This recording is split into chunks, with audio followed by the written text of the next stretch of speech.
Most Jamaicans believe a loan makes life easier, but the truth is you're not borrowing money, you're borrowing profit for the bank.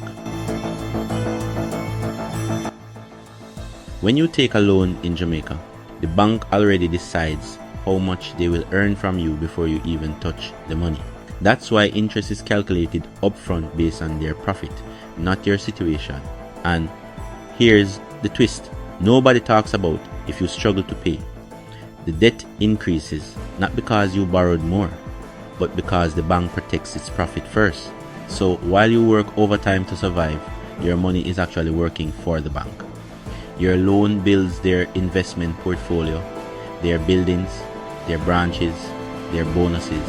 Meanwhile, you think you owe them help, but you're paying for a business strategy.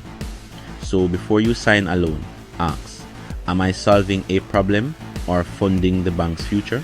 If you want me to break down the smartest way to borrow in Jamaica without losing your income, comment show me and follow for the next video.